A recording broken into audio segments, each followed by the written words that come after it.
Hey there, I'm Sean Finnegan, and you are listening to Restitutio, a podcast that seeks to recover authentic Christianity and live it out today. Today we're going to consider a triplet of three heroes of faith: Hagar, Abigail, and Jehoshabeath. Originally, this sermon was called Women of Integrity, but I think it fits our current series on heroes of faith nicely. I find their examples inspiring because they went through serious hardships, and yet they chose to do the right thing. Anyone can pursue righteousness when the sky is blue and the birds are singing and all is right with the world. However, when the wheels fall off, that's when you find out what you're made of. Hagar, Abigail, and Jehoshabeath show us that even in the hardest of times, you can still serve God with integrity. Here now is episode 622, Heroes of Faith, Hagar, Abigail, and Jehoshabeath.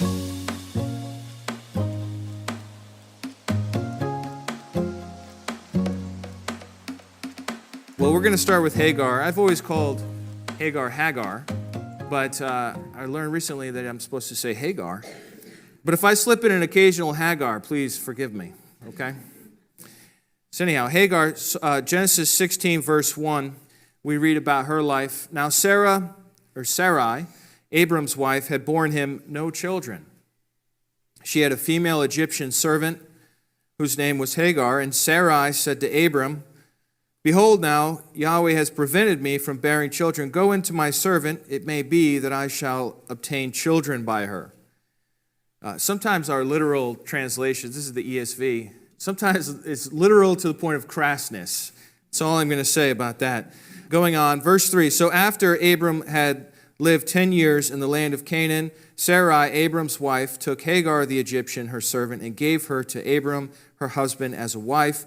And he went into Hagar, and she conceived. And when she saw that she had conceived, she looked with contempt on her mistress. And Sarai said to Abram, "May the wrong done to me be on you." Wait a second. It's like one of those marital things where I feel like the guy's kind of the victim. I mean, I don't know if I can say that at a women's conference, but let's read it again. Verse 5. And Sarai said to Abram, after Sarai gave Sarai's servant to Abram and said, "I want you to," okay, "may the wrong done to me be on you. I gave my servant to your embrace, and when she saw that she had conceived, she looked on me with contempt. May Yahweh judge between you and me." But Abram said to Sarai, "Behold, your servant is in your power. Do to her as you please." Then Sarai dealt harshly with her, and she fled from her. So this beginning start of Hagar's story, this is not really the beginning of her story. She was probably picked up in Egypt when Abram and Sarai had visited Egypt. If you remember, there was a little trip they made down there, and there was a kerfuffle with the Pharaoh, and he might have grabbed Sarai, and Abram might not have been very manly in that moment, and might not have defended her, if you recall, and just sort of like let her go. Real moment of dropping the ball in Abram's case. But he got her back, and when they left Egypt, that's probably when they got Hagar. We don't really know when she joined, but we know she's Egyptian, and we know that they were in Egypt, and we know she's a slave. So she probably was purchased at that time or given as part of the arrangement there to get Abram to leave and take his wife with him. But Hagar had been with the family for a time, and she is a very low-status person. She's as low-status person as you can get unless you were a kid. A kid slave would be even lower status than Hagar. In the ancient world, you have this hierarchy of all these different levels, and everybody knows where they're at within the family. Hagar is at the bottom. She is told by Sarai, we don't know if Hagar agreed or disagreed. We don't really know much about her perception. But Sarai told her, "I want you to be with my husband because I can't have children. I want you to be a surrogate mother."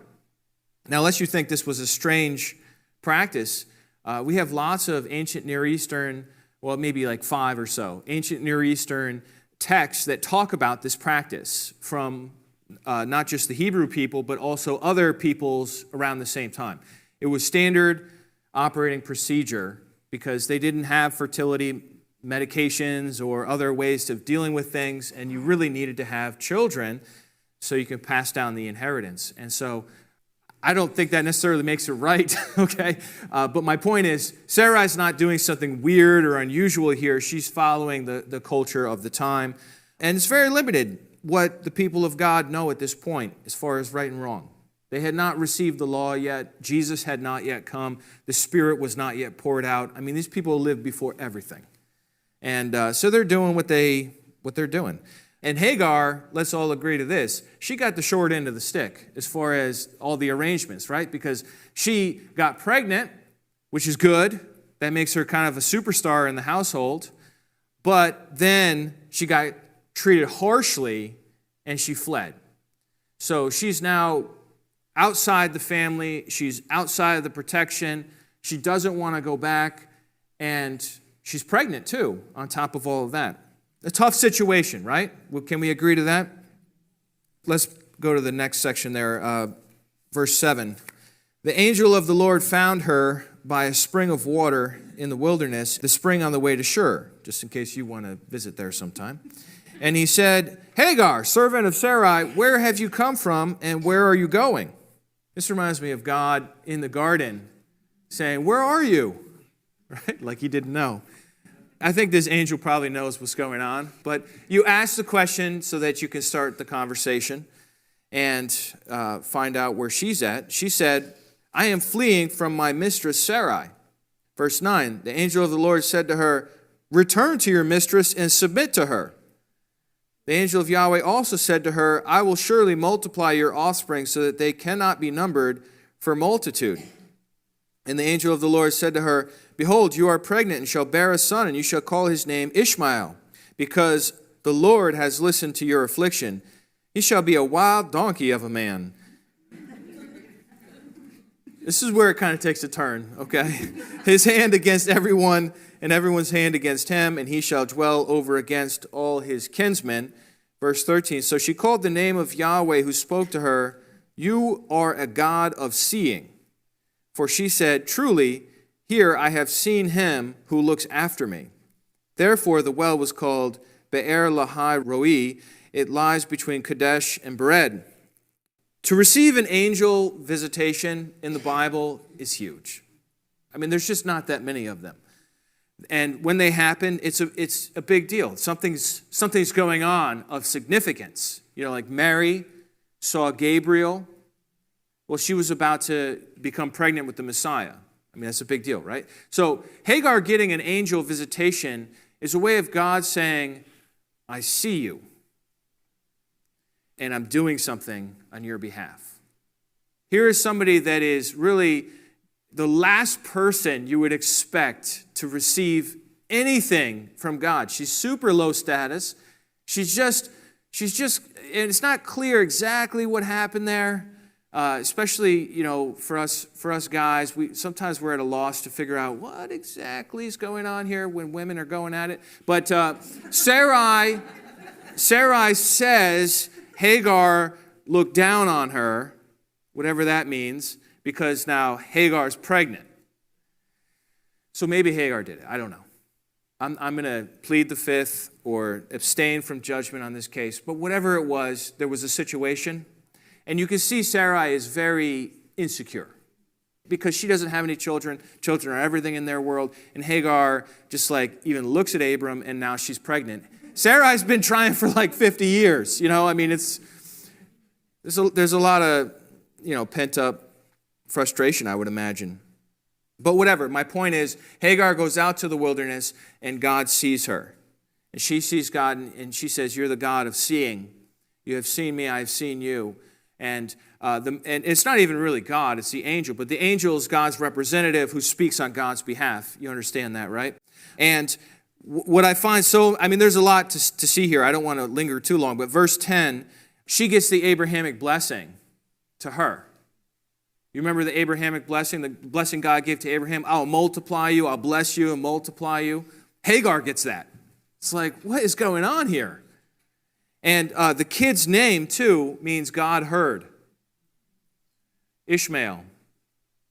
Verse 11, The angel of the Lord said, behold, you are pregnant and shall bear a son. You shall call his name Ishmael. So God, through the angel, names the kid.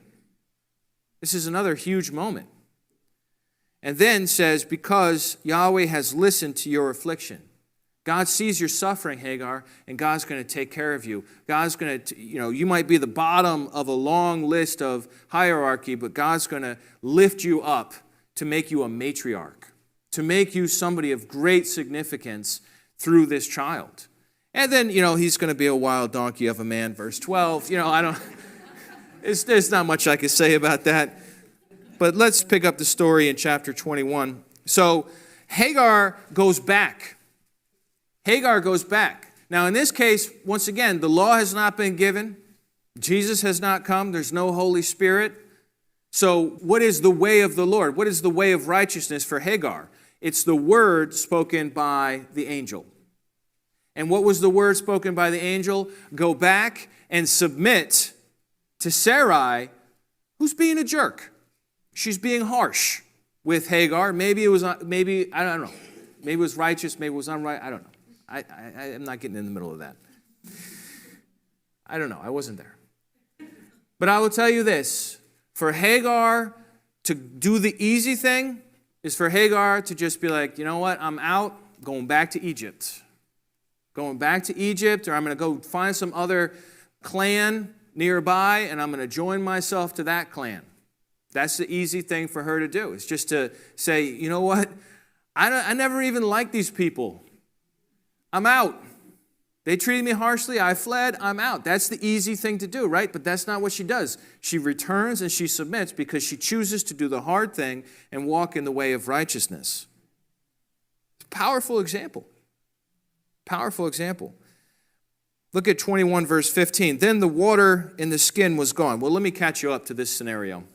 Time has passed. Hagar has given birth. And then years later, Sarai, of all people, the geriatric mother, somehow manages, obviously from a miracle of God, to give birth to this promised child. And there's much laughter. So they called his name Isaac, which means he laughs. Because it's hysterical. I mean, they know it. Like Abraham laughs when God tells him. Sarah laughs. She's like, come on. But yet there he is, walking around in a little ancient equivalent of a diaper. And wouldn't you know it, Ishmael laughs. And Sarai sees Ishmael, the older brother, laugh at Isaac. And he's not allowed to laugh. So Sarai says, well, by this time she's Sarah. Thank God. By this time she's Sarah, and Sarah, the princess, says, nobody is going to be laughing at my son like that. And she says, I don't want this slave woman in my household, and I don't want her son as a potential heir. Get him out of here. And Abram, by now Abraham, he's just like, well, I really don't want to do that, because that's his boy. He loves him. But he decides to go along with it, and God's involved in the situation a little bit here. But once again, Hagar is on the run. Once again, Hagar is mistreated. And this time, Hagar didn't do anything. It's clear she's innocent. And we pick it up in verse 15. So she's out in the desert, and when the water in the skin was gone, she put the child under one of the bushes. He's probably about 12, 13 at this point. Don't think of a little baby, but, a adolescent, young teen. Then she went and sat down opposite him, a good way off, about a distance of a bow shot, for she said, let me not look on the death of the child. Whew. And as she sat opposite him, she lifted up her voice and wept, and God heard the voice of the boy. That's what Ishmael means again, God heard. And the angel of God called to Hagar from heaven and said to her, what troubles you, Hagar? I don't know, angel. What do you think? Like last time, it's like, where are you going? It's like, I'm running away, duh. This time, she's so distressed and discouraged, and that she's convinced she's going to die, and her precious boy is going to die. And so she's like, well, let me just put him over here, and then I'll go over here. This way I don't have to watch him die. What's wrong, Hagar? Doesn't that seem a little funny to you? Verse 17 again. And God heard the voice of the boy, and the angel of God called to Hagar from heaven and said, "What troubles you, Hagar? Fear not, for God has heard the voice of the boy where he is. Up, lift up the boy, hold him fast with your hand, for I will make him into a great nation." Woo! Then God opened her eyes, and she saw a well of water. And she went and filled the skin with water and gave the boy a drink. And God was with the boy, and he grew up, and he lived in the wilderness and became an expert with the bow. He lived in the wilderness of Paran, and his mother took a wife for him from the land of Egypt. God saw, God cared, God intervened, God made her like that tree. And the thing about a tree by a stream is that it can have water, it can be taken care of, it can be supplied, even when it doesn't rain for a long time. That's the advantage of having the stream there. If you're in the middle of a field, like the trees across the street here, if it doesn't rain for a long time, then you dry up. Your leaves turn brown. But Hagar is in the desert, and God brings her to water. And God takes care of her, and God makes her into a nation. All right, example number 2, Abigail, 1 Samuel 25. Another interesting woman of the Bible, someone who did something that, I call these all women of integrity. You know what integrity is? Integrity is doing the right thing even when it's hard. It's saying no when you should say no, and saying yes when you should say yes, because it's the right thing to do. That's what integrity is. Showing up on time is a simple thing. You say you're going to be at a meeting at a certain time. You say you're going to go to an interview or whatever it is. If you say it's going to be at that time and you show up at that time, you're somebody who has integrity because you're doing what you say you're going to do. That's a classic example of integrity. Of course, it's a lot bigger than that. 1 Samuel 25, we meet Abigail, and Abigail has a hard marriage. She's really hitched her wagon. Well, to a bad horse. There it is. Thank you. I knew somewhere I'd find it there. I think we should have you in the front row more often. Usually over here, but yeah. She hitched her wagon. Well, I don't think she had any choice. It was probably arranged by the parents, right? But she got hitched to a bad horse. He was more of a mule, to be honest. This Nabal, he wasn't even really a horse. All right. Verse 1. Now Samuel died, and all Israel assembled and mourned for him, for they buried him in his house at Ramah. Then David rose and went down to the wilderness of Paran, and there was a man in Maon whose business was in Carmel, and the man was very rich. He had 3,000 sheep and 1,000 goats. He was shearing his sheep in Carmel.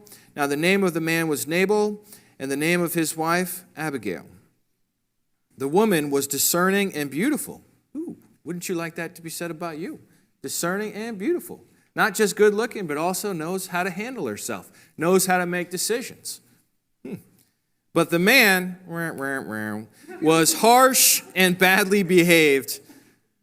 He was a Calebite.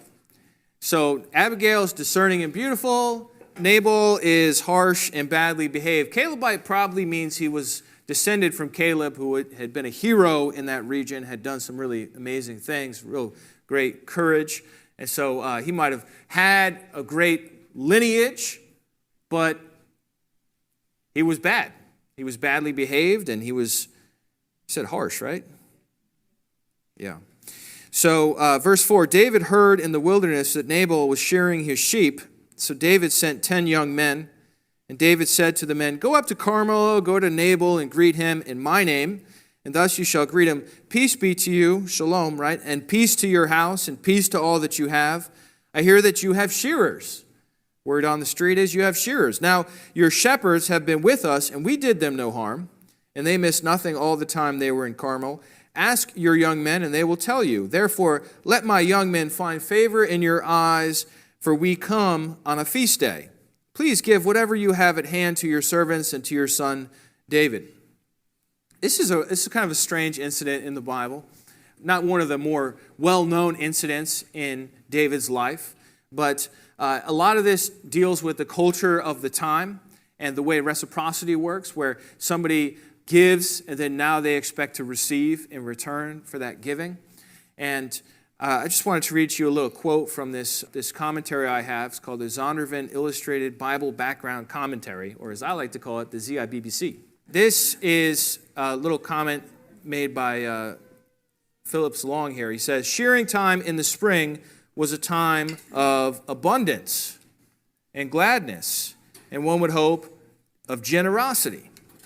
If, as early second millennium texts from the Babylonian city of Larsa indicate, one sheep produced over 2 pounds of wool at shearing time, Nabal's 3,000 sheep would have produced over 3 tons of wool. Wool is not a heavy substance, right? Anybody got wool on today? Probably some of us are wearing wool and we're not like weighed down, are we? But to get 3 tons of wool, you've really got to basically fill this room, right? I mean, it's really got to get a lot of wool to make it that heavy, to make it that substantial. There is a sense that this particular moment, this particular day that David sends these guys to ask this request, is like sending over somebody on, in our culture, Christmas Day, or some other festive time where there's a lot, like maybe July 4th and there's a barbecue in the backyard, and you go over and say, hey, I didn't get to go to the store. You mind if I join or get some food? And you're looking at your backyard supplies and you've got way more food than you can use. Right? This is that kind of a scenario. Or for them, it was the time of the shearing, that there's this abundance, there's going to be slaughtering of animals, there's going to be partying and enjoying all of the benefits of all the hard labor. And that's the day when David sends these guys to say, hey, can you help us out? We don't have enough supplies, and we've been really helping out your shepherds. It's not exactly clear what David was doing. I don't think this is a mafia thing, just for the record. I don't think it's like, hey, you want some protection? And then the shop owner says, protection from what? And then you smack him, you say, from that. Right? I don't think this is that. I don't think David is opening like the early Hebrew version of the mafia 10 centuries before Christ. No, I don't think that's what's going on. I think what he's doing is he has done a service to Nabal without Nabal knowing about it. And so now he's telling Nabal, hey, can you share some of your wealth with me? And again, Nabal's like stupid rich, okay? He's not just like an average cat on the block. I mean, he's got a lot of extra. He does not need to be stingy at all. But verse 9, we read, when David's young men came, they said this to Nabal in the name of David, and then they waited. And Nabal answered David's servants, who is David? Who is the son of Jesse? There are many servants these days who are breaking away from their masters. Shall I take my bread and my water and my meat, notice my, that I have killed for my shearers and give it to men who come from I do not know where? So David's young men, verse 12, turned away and came back and told him all this. This is the ancient equivalent of a snub. This is where you insult somebody who's asking for a request. Say, not only am I not going to do it, but I don't even recognize your master. Who is this guy? I never heard of him. There are a lot of people breaking away from their masters. It's almost like he has heard of them, and he knows that he's broken away from Saul, and David's out in hiding during this period. It's almost like he does know that, but he's trying to snub him harder by saying, I don't ever even heard of him. It's hard to say whether he knew him or not. But it is pretty clear that this absurdly wealthy guy is antagonizing David because he thinks he's above him, he's putting him in his place. In verse 13, and David said to his men, this is David's response, very quick response. Every man strap on his sword. Go time. Right? Load up, boys. We're going to deal with this insult. Wow. How many men are there? Let's see here. And every man of them strapped on his sword. David also strapped on his sword, and about 400 men went up after David, while 200 remained with the baggage. Whoa, I don't care how big your house is, Nabal. You got a 400-man really angry army coming for you, and they have every reason to just go nuts when they get there. And what do we see happen? But verse 14, thank God for Abigail. But one of the young men told Abigail, Nabal's wife, behold, David sent messengers out of the wilderness to greet our master, and he railed at them. Yet the men were very good to us, and we suffered no harm, and we did not miss anything when we were in the fields as long as we went with them. And they were a wall to us both by night and by day, all the while we were with them keeping the sheep. Now therefore know this, and consider what you should do, for harm is determined against our master and against all his house, and he is such a worthless man that no one can speak to him. Nabal, this is like probably Nabal's best servant, the person who really knows what's going on, because this is the one that knew what to do, was to talk to Nabal's wife, Abigail, about it, because she's a discerning person. She's somebody that knows how to weigh situations and figure out what to do in that situation. And she does not stop. She does not think about it. She just, boom, just like David, she jumps into action. Verse 18, then Abigail made haste and took 200 loaves and 2 skins of wine and 5 sheep already prepared and 5 seahs of parched grain and 100 clusters of raisins and 200 cakes of fig Newtons. Wow, I didn't know those were in the... I'm just kidding. Cakes of figs. I was just testing you to see if you're reading with me. And laid them on the donkeys. Raisins and figs and wine and bread. And basically she grabbed everything that she could quickly grab and threw it on these donkeys. And she's going to transport them over to David there. Verse 19, and she said to her young men, go on before me. Behold, I come after you. But she did not tell her husband Nabal. And as she rode on the donkey and came down under the cover of the mountain, behold, David and his men came down toward her, and she met them. Now David had said, surely in vain have I guarded all that this fellow has in the wilderness, so that nothing was missed of all that belonged to him, and he has returned me evil for good. God do so to the enemies of David, and more also, if by morning I leave so much as one male of all who belong to him. Woo! It's interesting, though, that he says male. He's not planning on killing everyone, just the guys. So at this point, Abigail's got a few options. I mean, she already had a few options before because her husband stinks. He's just a bad guy. And sometimes that happens. Sometimes you end up in a marriage where the other spouse just stinks. Abigail says to herself, I'm going to intervene. I'm going to save the situation, save my husband. But she did not need to do that. She could have just stayed home and said, well, you made your bed, Nabal. Time to sleep in it. Because she knew that would provoke a reaction, because she heard of David. Everybody heard of David.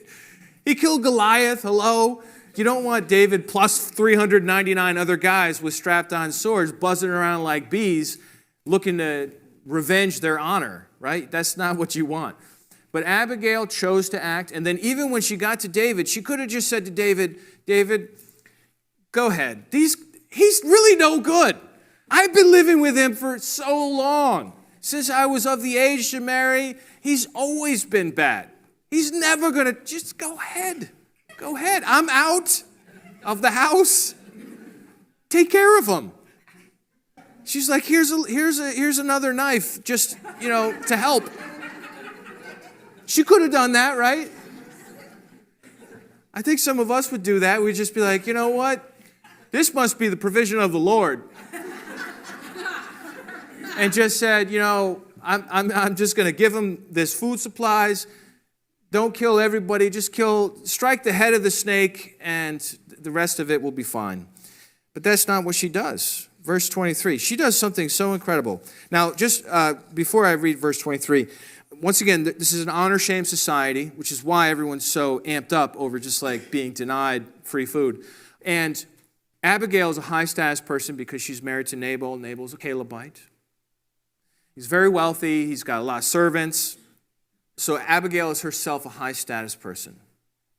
David is, at this point in his life, a very low-status person. Now, David had been a high-status person because he had been right there with the king, leading the army and everything else. But what happened? He had to run away, and he was hiding out. So David is a fugitive. He's on the lam from the government, and he's hiding out. And if you get caught helping David, you're in trouble too, right? So David is like a untouchable kind of person in this scenario, whereas Abigail is the kind of lady that's got a couple of skins of wine full and ready to go, and 200 pieces of bread just like that if you need, just in case, right? How many pieces of bread you got in your house ready to go? How many baklava pans do you have ready to go, Christine? I mean, Abigail's got it already. She's got the figs and she's got the raisins. It's all set to go. She just loads it up and goes. That's the kind of person she is. In verse 23, this is why it's so amazing what she does here. When Abigail saw David, she heard and got down from the donkey and fell before David on her face and bowed to the ground. And she fell at his feet and said, "On me alone, my Lord, be the guilt." Whoa. Two things. One, she calls him my Lord. This guy's a renegade. He's on the run. He's not her Lord. She's if anything, she's the Lord, and he is the one that needs to serve her. But she says, "My Lord," to him. She honors him in this huge way, and then she says, "On me be the guilt." This is somebody taking responsibility for the actions of her knucklehead spouse. And then she fell before David on her face and bowed to the ground. I mean, this is like the most excessive level of humbling that you can have in their culture. Verse 24, she fell at his feet and said, "On me alone, my Lord, be the guilt. Please let your servant speak in your ears and hear the words of your servant." She's calling herself a servant or a slave. "Let not my Lord," verse 25, "regard this worthless fellow Nabal, for as his name is, so is he. Nabal is his name, and folly is with him." By the way, Nabal means fool. "But I, your servant, did not see the young men of my Lord whom you sent." Do you see how many my lords there were right there? That's the third one. That's the third my Lord in a row. Verse 26, "Now then, my Lord, as Yahweh, or the Lord, lives, and as your soul lives, because Yahweh has restrained you from blood guilt and from saving with your own hand, now then, let your enemies and those who seek to do evil to my Lord be as Nabal. For now, let this present that your servant has brought to my Lord be given to the young men who follow my Lord." There's two more my Lords there, right? And she just goes on like this, "My Lord, my Lord, my Lord, my Lord, my Lord." I counted 14 in the space of 9 verses. I mean, this is laying it on thick. And in the end, what David says to her, we'll have to skip down because of time. Verse 32, what David says to her is, "Blessed be Yahweh, the God of Israel, who sent you this day to meet me." David recognizes in Abigail's assertiveness in the situation that Abigail is not just doing the honorable thing by her husband, by saving his worthless life, but she's also, David sees her as a messenger of God, that she has come as God's spokesperson to prevent David from doing something really bad. David should not strap on the sword of his 400 guys and go kill this rich guy just because he said no. That's overreacting. Can we agree? Yeah, just a little bit. Verse 33, "Blessed be your discretion, and blessed be you who have kept me this day from blood guilt and from working salvation with my own hand." Verse 34, "For as surely as Yahweh, the God of Israel, lives, who has restrained me from hurting you, unless you had hurried and come to me truly by morning, there would have not been left to Nabal so much as one male." David was going to kill them all.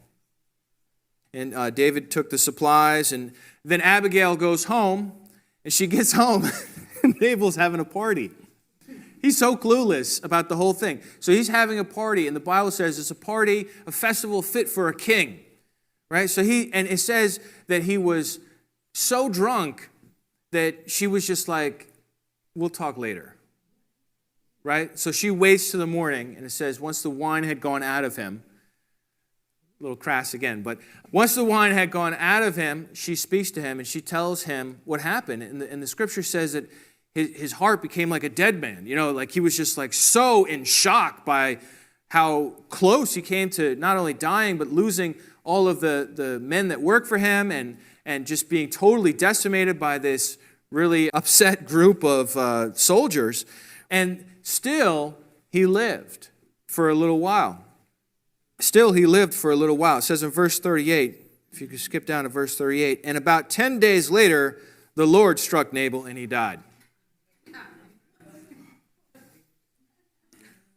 I'm just saying, God took care of it, right? I mean, when it comes to life and death and judgment, it's not really our department, is it? I mean, I guess in parenting, we got to do a little bit of that. But generally speaking, judgment is God's department. And God, decided, all right, Nabal, that's enough. And he died. And Abigail was set free, and she ended up marrying David. We're going to look at our third example here before we completely run out of time. She ended up marrying David, and so her last husband was this worthless fellow who was just really harsh and just not a good example of what God wants from men. And then her second husband was David, who she married when he was at the bottom, right? He's running around in the wilderness, like it's not clear he's ever going to even survive, but then ends up becoming king, and not just king, but the greatest king of Israel's history. Whoa. Wrote 73 Psalms and did so many great things for God. Did some bad things too. We don't need to get into that right now. But, definitely God took care of her because she is a woman of integrity. She did the right thing even when it was hard. 2 Chronicles 22 is Jehoshabeath, and not many of us are naming our kids Jehoshabeath today. Check the children's registry on the way in. Didn't have any Jehoshabeaths signed up for the program upstairs today. Nevertheless, verse 10 here, now when Athaliah, the mother of Ahaziah, saw that her son was dead, she arose and destroyed all the royal family of the house of Judah. Does anybody know who Athaliah's mother was? Yeah, Jezebel. Not a good example. Not a good example. Her grandfather was Omri. Omri is a great Israelite king, very famous, had a dynasty. He was the one that built the capital in Samaria. So Athaliah comes from royalty in a sense, but also from Jezebel in another sense. And so she's sort of like convinced that she should be in charge. And she's also wicked. So that's a really deadly combination here, because what happens is her son dies. Her son's the king. He dies. And then she looks around and she says, am I going to let these losers rule? And she goes through the royal house and she kills all the male heirs. And she crowns herself queen of Israel. Pretty powerful lady, huh? And so verse 11, but Jehoshabeath, the daughter of the king, took Joash, the son of Ahaziah, and stole him away from among the king's sons, who were about to be put to death, and she put him and his nurse in a bedroom.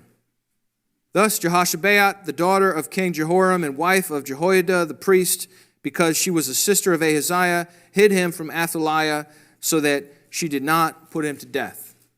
Now, look, anybody can do the right thing when it's easy. What about when the death squad is making its way through the royal palace, killing all the male heirs, and you're just like, what do I do? Well, if you're like Jehoshabeath, what you do is you risk your life to save this child, this baby, probably 1-year-old baby. She secrets him away and puts him in a closet or in a bedroom with the nurse, out of reach of the situation. But then the next thing that's so incredible, in verse 12, it says, and he remained with them 6 years. That's one thing in a moment to be courageous. It's another thing to raise a kid for 6 years. We're talking diapers, we're talking sleepless nights. You've got all of the joys and sorrows of raising a baby and then a toddler until he's 7 years old. And she does that. And this is not maybe the most glorious example of what a woman can do or what a man can do. But boy, what a difference it made. What a difference it made. Look at verse 12 again. He remained with him 6 years, hidden in the house of God, while Athaliah reigned in the land. And so she mothered this boy, and then when the time was right, her husband Jehoiada, who was a priest, gathered together some of the other soldiers and guardians of the temple, and they overthrew Athaliah when this boy was 7 years old, and Joash became king. This was what protected David's lineage from breaking at this one very vulnerable moment in the history of the kings of Judah. If Jehoshabeath had not done this, the Davidic dynasty could have fallen. I mean, that's huge. That's huge. One act of courage by a woman of integrity who said, not only am I going to save this boy's life, but I'm going to take him in and I'm going to parent this boy. And guess what? Parenting the next king, that's a big deal.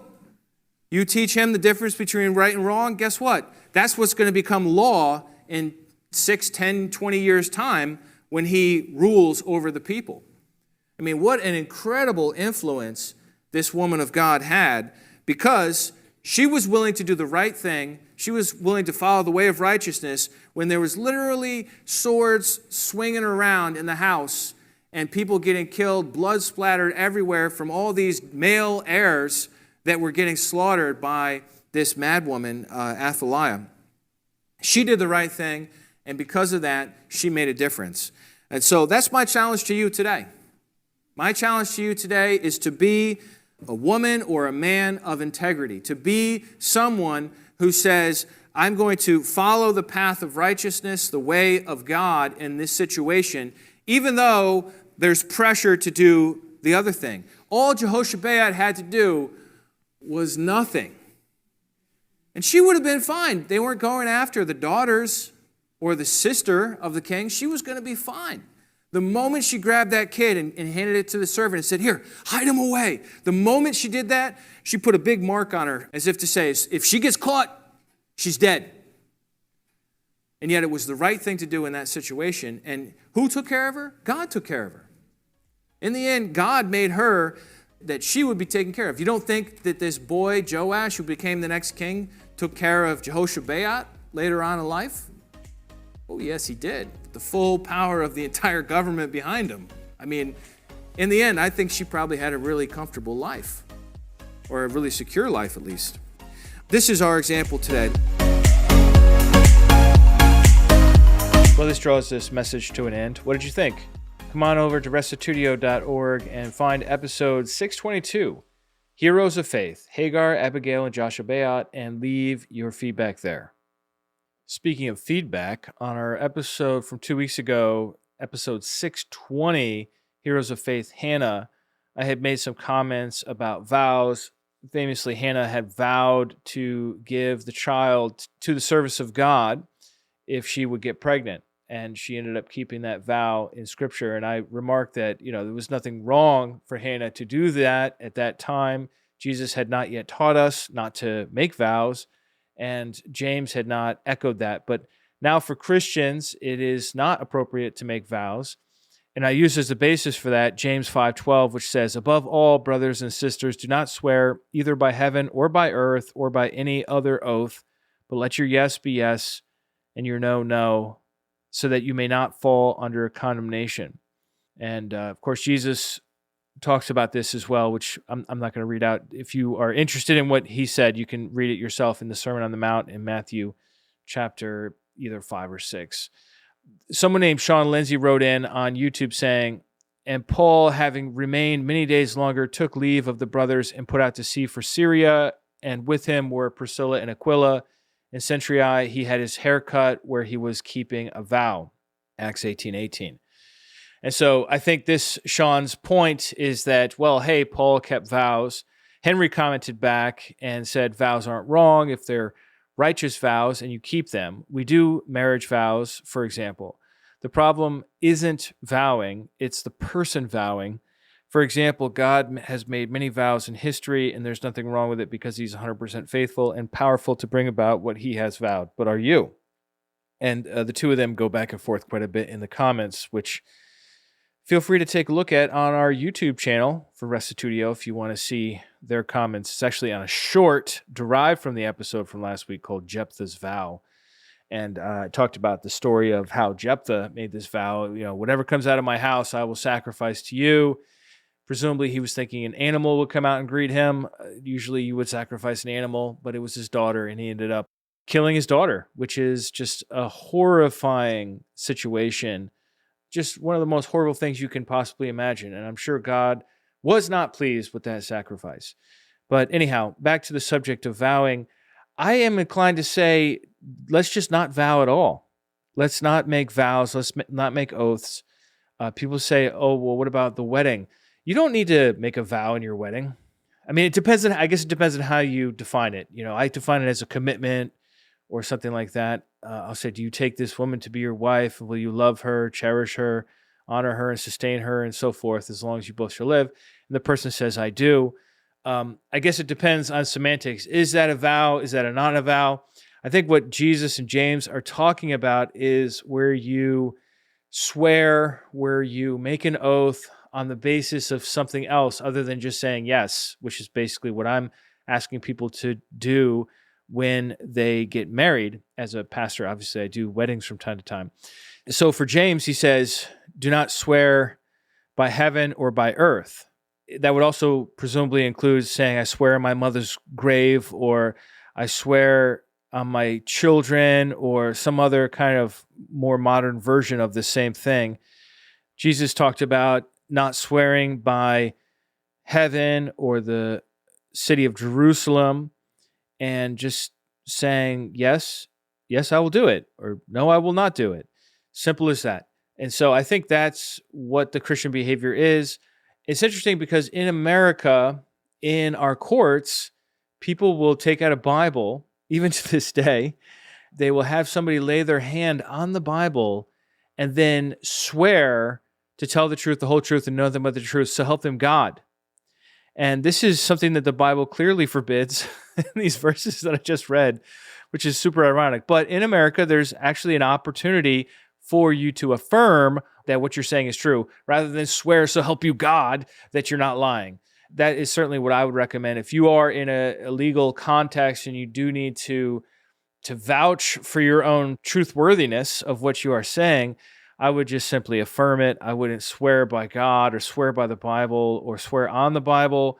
The Bible contains the verses that say not to do the thing that you're doing. So that doesn't make any sense to me. What do you think? Come on over to restitutio.org and find episode 620 on Hannah, one of our heroes of faith, and leave your comments. We'd love to hear from you on this subject. I certainly am open to hearing alternative positions on it. Well, that's going to be it for today. Thanks, everybody, for listening in. If you'd like to support us, you can do that at restitutio.org. Thanks to all of you who are doing that. I'll catch you next week, and remember, the truth has nothing to fear.